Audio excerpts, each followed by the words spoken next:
விக்கிரவாண்டி குழந்தை கேஸில் பல திடுக்கிற தகவல்கள் வெளில வந்திருக்குங்க. மொதல் விஷயமே, இந்த குழந்தையோட கூட படித்த சில குழந்தைங்க இருக்குல்ல, அதில் ஒரு குழந்தை சொல்லியிருக்கு, அன்னைக்கு லியாலட்சுமியை மிஸ் அடித்தாங்க அப்படின்னு. இது ஒரு பெரிய விஷயமாக பார்க்குறாங்க. ஏன்னா மிஸ் அடித்ததுனால அந்த குழந்தை இறந்துட்டோம் அப்படின்னு. அதை தாண்டி வந்து பார்த்துட்டிங்கன்னா, அந்த ஸ்கூலில் 37 சிசிடிவி கேமரா இருந்துச்சான். ஆனால் இன்றைக்கி சொல்கிறாங்களாம் 32 தான் இருக்குது அப்படின்னு. 32 சிசிடிவி கேமராவோட வீடியோ தான் போலீஸ்கிட்ட கொடுத்துருக்காங்க. பேரண்ட்ஸ் கேட்குறாங்க, மிச்சம் 5 சிசிடிவியில் என்ன இருந்துச்சு அப்படின்னு. அதையும் தாண்டி வந்து பார்த்துட்டிங்கன்னா, அந்த செப்டி டேங்க் ஓட்டை இருக்குல்லங்க, அது ஒரு பேப்பர் சைஸ் தான் முதல்ல இருந்துச்சான். அதுக்குள்ளே குழந்தையெல்லாம் உழுவ முடியாதான். ஆனால் இன்றைக்கி அந்த ஓட்டையை பெருசாக்கிட்டாங்க. அப்படியே உளுந்திருந்தாலும் அந்த ஷூ வந்து ரெண்டுமே வந்து கருப்பாக இருந்திருக்கணும்.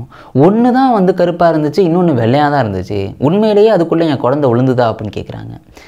குழந்தை உளுந்துட்டு ஹாஸ்பிட்டலில் போகிறாங்க. அங்கே ஃபோட்டோ எடுக்கும்போது குழந்தையோட முடியெல்லாம் வந்து ஈரமே ஆகலை, ட்ரெஸ்ஸு ஈரமே ஆகலை. உண்மையிலேயே அதுக்குள்ளே உளுந்துச்சா அப்படின்னு வந்து கேட்குறாங்க. இதுமாரி பல கேள்விகள் இதுக்குள்ளே இருக்குதுங்க. ஆனால் இந்த கேஸ் இப்போ வந்து முடியலை. ஏன்னா இப்போ தான் வந்து பல விசாரணைகள் போயிட்டுருக்கு. அதுலேயும் அவங்க பேரண்ட்ஸ் சொல்கிறாங்க, எங்களுக்கு போலீஸ் விசாரிக்கிறது மேலெலாம் நம்பிக்கை இல்லைப்பா, எங்களுக்கு சிசிடிவி காமிக்கிறதுக்கு அவ்வளோ இது பண்ணிட்டாங்க அப்படின்னு அவங்க பேரண்ட்ஸு குறை சொல்கிறாங்க. அதுக்காக இந்த கேஸை சிபிசிஐடிக்கு மாற்றுங்க அப்படின்னு சொல்கிறாங்க. அவங்க ஒழுங்காக விசாரிக்கட்டும்.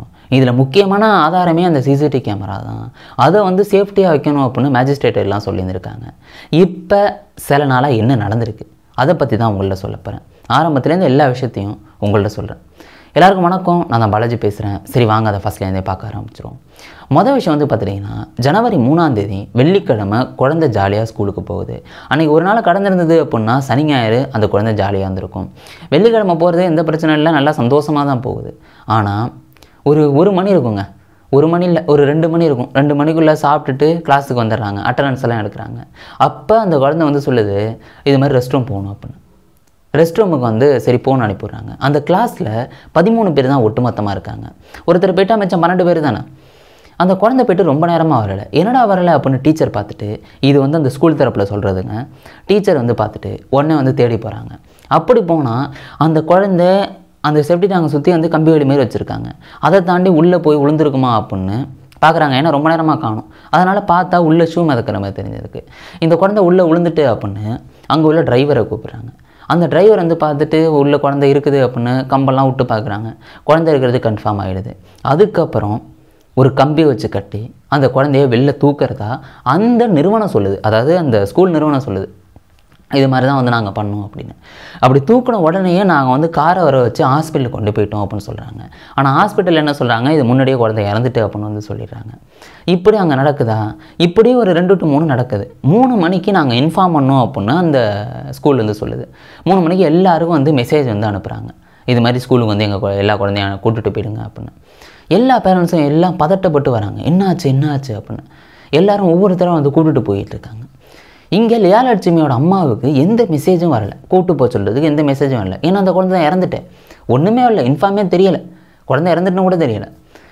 இந்த குழந்தையோட பெரியம்மாவுக்கு மெசேஜ் வருது. ஏன்னா அவங்க குழந்தை அங்கே படிச்சுக்கிட்டு இருக்கு. அந்த பெரியம்மா வந்து லியாலட்சுமியோட அம்மாட்ட சொல்லிவிட்டு, எங்கே உனக்கு மெசேஜ் வரலையான்னு சொல்லிட்டு 2 பேரும் வந்து போகிறாங்க. அங்கே போய் லியாலட்சுமியை போய் கேட்டால் அந்த டீச்சர் என்ன சொல்லியிருக்காங்கன்னா, லியாலட்சுமின்னு கிளாஸில் வந்து கூப்பிட்டு வந்திருக்காங்க. அங்கே குழந்தை இருந்தால் தானே வரும், எப்படி வரும்? அங்கே வந்து லியாலட்சுமி இல்லை. அதுக்கப்புறம் தான் தெரியுது இது மாதிரி லியாலட்சுமி இறந்துட்டு அப்படின்னு. ஒரு 3:17 போல் இந்த குழந்தையோட அப்பாவுக்கு வந்து கால் போகுது. அவங்க வந்து ஒரு இ-சேவை மையத்தில் வேலை பார்த்துக்கிட்டு இருக்காங்க. அவங்களுக்கு கால் போகுது. இது மாதிரி என்ன சொல்கிறாங்கன்னா, அவங்க குழந்தை இறந்துட்டு, அதுவும் அப்படி சொல்லலையாம், வழிக்கு விழுந்து இறந்துட்டு அப்படின்னு தான் வந்து முதல்ல சொல்லியிருந்திருக்காங்க. அவங்க வந்து அவசரமாக வராங்க. இங்கே இந்த உடல் வந்து ஜிஹெச்சுக்கு வந்து போயிடுது. அங்கே போய் சொந்தக்காரங்கள்லாம் பார்க்குறாங்க, உடல் இருக்குது, செப்டி டேங்கில் விழுந்துட்டுன்னு சொல்கிறாங்களா. ஆனால் அங்கே ஒரு ஈரமும் காணும், ஒன்றுமே வந்து இல்லை, ஒரு வாடை கூட அடிக்கலை. அவங்க பேரண்ட்ஸ் வந்து கொந்தளிக்கிறாங்க, என்னங்க ஒரு வாடை கூட அடிக்கலை, முடி காற்றுல பறக்குது, அந்த கொஞ்சம் ஈரம் கூட இல்லையா, செப்டி டேங்கில் விழுந்தால் வாடையே இருக்காதா என்ன அப்படின்னு வந்து கேட்குறாங்க. அந்த குழந்தை இறந்துட்டா உடனே என்ன பண்ணுறாங்கன்னா, போஸ்ட்மார்ட்டம் நடக்குது. போஸ்ட்மார்ட்டம் அங்கே எல்லாம் பெர்மிஷன் உடனே வாங்கிட்டு அடுத்த வேலையாக தான் நடக்குது. போஸ்ட்மார்ட்டம் முடியுதா, அந்த துணி இருக்கும்ல, அந்த பாப்பா போட்டிருந்த துணி, அதை வந்து பேரண்ட்ஸ்கிட்ட கொடுக்குறாங்க. அவங்க வந்து பத்திரமா வச்சுக்கிறாங்க. போஸ்ட்மார்ட்டம் முடிஞ்சு அந்த உடலை கொடுத்ததுக்கப்புறம் அடக்கம் பண்ணுறதுக்கான அந்த வேலைகள் போகுது. இப்படி இவங்க இந்த வேலையை பார்த்துக்கிட்டு இருக்காங்க. இந்த நேரத்தில் இந்த இஷ்யூ வந்து பயங்கர இஷ்யூவாக மாறுது. தமிழ்நாடு ஃபுல்லாக பேசுகிறாங்க, இப்படி ஒரு சம்பவம் நடந்துட்டு அப்படின்னு. அந்த ஸ்கூலும் வந்து சிசிடிவி எல்லாம் வந்து போலீஸ் வந்து செக் பண்ணிக்கிட்டு இருக்காங்க. இங்கே அந்த பாப்பா அடக்கம் பண்ணுற வேலைகளை தான் வந்து இந்த பேரண்ட்ஸ் பார்த்துக்கிட்டு இருக்காங்களா. அப்போ அடக்கம் பண்ணிவிட்டு ட்ரெஸ் எடுத்து பார்க்குறாங்க. அந்த ட்ரெஸ்ஸில் அந்த போட்டிருந்த அந்த ரிப்பனு ட்ரெஸ்ஸில் எல்லாம் வந்து இது இருந்திருக்கு, ரத்தக்கரை இருந்திருக்கு. அப்போனா ஏதோ என் பாப்பா அடிச்சுருந்துருக்காங்க, இது மாதிரி நடந்திருக்கு அப்படின்னா அவங்க பேரண்ட்ஸுக்கு புரியுது. என்னமோ நடந்திருக்கு, செப்டி டேங்கில் மட்டும் உழுவலை அப்படின்னு அவங்க கன்ஃபார்ம் பண்ணுறாங்க. ஏன்னா அவங்களுக்கு தெரிஞ்சது என்ன, அந்த போஸ்ட்மார்ட்டம் ரிப்போர்ட்லேயே வந்து இது மாதிரி கரை, அந்த ரத்தக்கரை எதுவும் இல்லை, அதாவது காயங்கள்லாம் எதுவும் இல்லை அப்படின்னு சொல்லியிருந்தாங்களாம். அப்புறம் எப்படி அந்த ரிப்பன்ல எல்லாம் அந்த ரத்தக்கரை வந்திருக்கும்? இது ஒரு மிகப்பெரிய கேள்வியாக வருது அப்படின்னு அவங்களோட வக்கீல் அவங்க பேரண்ட்ஸ் வந்து சொல்கிறாங்க. இது மாதிரி போஸ்ட்மார்ட்டம் அவசர அவசரமாக பண்ணாங்க, இப்படி சொன்னாங்க, ஆனால் அந்த ட்ரெஸ்லாம் ரத்தக்கரை இருந்துச்சேப்பா அப்படின்னு அவங்க ஆதங்கமாக வந்து மீடியாட்ட வந்து சொல்கிறாங்க. இது எல்லாமே நடந்துக்கிட்டே இருக்குது. இந்த நேரத்தில் தான் வந்து சிசிடிவி வந்து செக் பண்ணுறாங்க. 37 சிசிடிவி இருக்குது, அதில் 32ன்னு சொல்கிறாங்க. எல்லா சிசிடிவியும் போலீஸ் வசம் போயிடுது. இது மாதிரி நாங்கள் சிசிடிவியை பார்க்கணும் அப்படின்னு இந்த வக்கீல் அவங்க சொந்தக்காரங்கள்லாம் கேட்குறாங்களா. பட் அதெல்லாம் காமிக்க முடியாது அப்படின்னு முதல்ல சொல்லிடுறாங்க. பட் வந்து இது மாதிரி ப்ரெஷர் வந்தோன்னா சரி ஓகே நீங்கள் பார்க்கலாம், 8ஆம் தேதியை போல் வாங்க அப்படின்னு சொல்கிறாங்க. ஜனவரி 8ஆம் தேதி. ஜனவரி 3ஆம் தேதி இந்த குழந்தை இறக்குது, ஜனவரி 8ஆம் தேதி பார்க்கலான்னு சொல்கிறாங்க. ஜனவரி 8ஆம் தேதியை போல் இந்த பேரண்ட்ஸ் வந்து அங்கே போகிறாங்க காலையில். ஆனால் அந்த இன்ஸ்பெக்டர் வந்து அங்கே இல்லையா. அவங்க வந்து அன்றைக்கி ஒரு மாவட்ட நீதிமன்றத்தில் ஒரு வேலை இருக்க தான் வந்து போயிட்டாங்க. அதுக்கு வக்கீல் சொல்கிறாங்க, ஏற்கனவே வேலை இருக்கும் அப்படிங்கிறது அவங்களுக்கு தெரியும், அப்புறம் ஏன் வீணாக வந்து வர வச்சாங்க அப்படின்னு கேட்குறாங்க. ஏன்னா அந்த 8ஆம் தேதி நாங்கள் வந்து நீதிமன்றத்தில் இன்னொரு வேலை பார்க்க போகணுன்ட்டு இருந்தோம். இவங்க சிசிடிவி பார்க்கணுன்னு சொன்னதுனால நாங்கள் அந்த இதெல்லாம் இது பண்ணிவிட்டு இங்கே வந்தோம். ஆனால் இங்கே சிசிடிவி அன்றைக்கி ஃபுல்லாக பார்க்கவே இல்லை. அடுத்த நாள் ஜனவரி 9ஆம் தேதி மறுபடியும் அந்த பேரண்ட்ஸ் போகிறாங்க 11 மணி வாக்கில். அப்போ சிசிடிவியை பார்க்க விட்றாங்க. ஆனால் சிசிடிவி வந்து ப்ளே பண்ணுறாங்கல்ல, அதை வந்து ஃபுல்லாலாம் ப்ளே பண்ணலாம், கட் பண்ணி வந்து ப்ளே பண்ணுறாங்களாம். இப்படி கட் பண்ணி, அதாவது டக்கு டக்குன்னு கட் பண்ணி இப்படி காமிக்கிறாங்களாம். இதை பார்த்தோன்னே இல்லைங்க நீங்கள் ஃபுல்லாக போடுங்க அப்படின்னு வந்து சொல்லியிருந்திருக்காங்க. அதுக்கப்புறம் அந்த ஆய்வாளர் வந்து ஃபுல்லாக போட்டுருந்துருக்காங்க. இன்ஸ்பெக்டர் வந்து அடிக்கடி குறுக்கீடு பண்ண தான் வந்து அந்த வக்கீலும் சொல்லியிருந்திருக்காரு, அப்புறம் அவங்க பேரண்ட்ஸ் வந்து சொல்லியிருந்திருக்காங்க.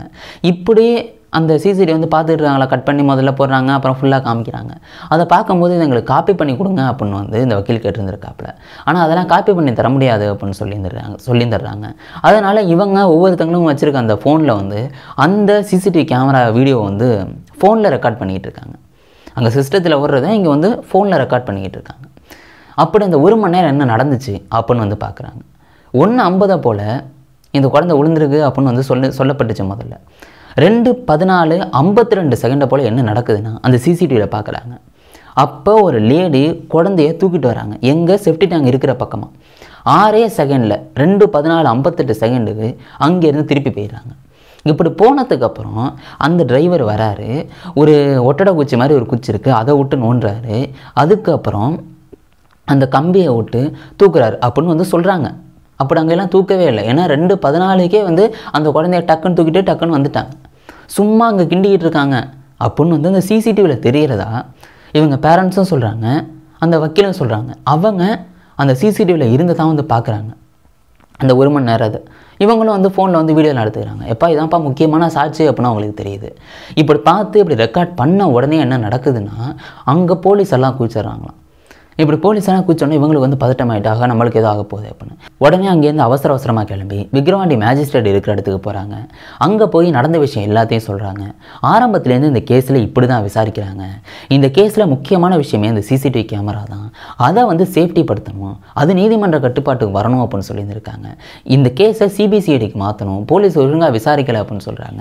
இந்த கேஸை இந்த மாதிரி கண்ணோட்டத்திலலாம் விசாரிக்கணும், எல்லா விஷயத்தையும் மேஜிஸ்ட்ரேட்டை சொல்கிறாங்க. மேஜிஸ்ட்ரேட் என்ன சொல்கிறாங்க அப்படின்னு பார்த்துட்டிங்கன்னா, அடுத்த நாள் வந்து நீங்கள் டீட்டெயிலாக எழுதி கொடுங்க அப்படின்னு சொல்கிறாங்க.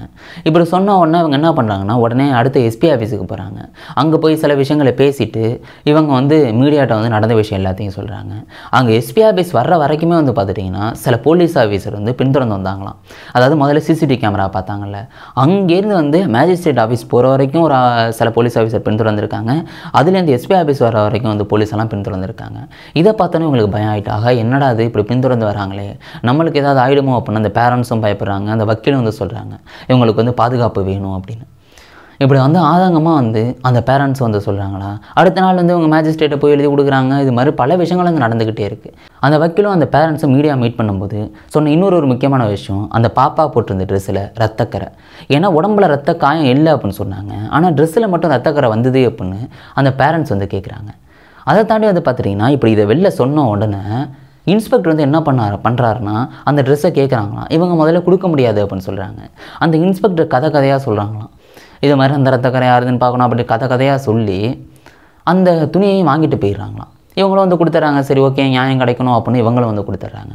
பட் அதுலேயும் வந்து எந்த இம்ப்ரூவ்மெண்ட்டும் இல்லை. இவங்களுக்கு வந்து போலீஸ் மேலேயே நம்பிக்கை இல்லை அப்படின்னு வந்து இந்த பேரண்ட்ஸ் சொல்கிறாங்க.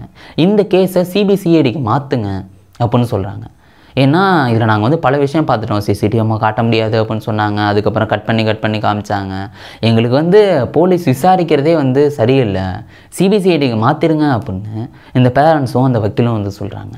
அந்த அம்மா வந்து மீடியாட்ட வந்து அந்த புத்தகத்தை வந்து எடுத்து காமிக்கிறாங்க. இதுதான் வந்து என் பாப்பா வந்து இங்கே வரைஞ்சது, இங்கே இது பண்ணுச்சு அப்படின்னு எடுத்து காமிக்கிறாங்க. அதை தாண்டி அவங்க சொல்கிறாங்க, என் பாப்பாவும் இன்னொரு பொண்ணும் இந்த சோப்பு இருக்குல்ல அது ஐஃபோன் சொல்லி விளாண்டுக்கிட்டு இருக்குங்க அப்படின்னு அவங்களோட நினைவுகளை வந்து ஷேர் பண்ணியிருந்திருப்பாங்க.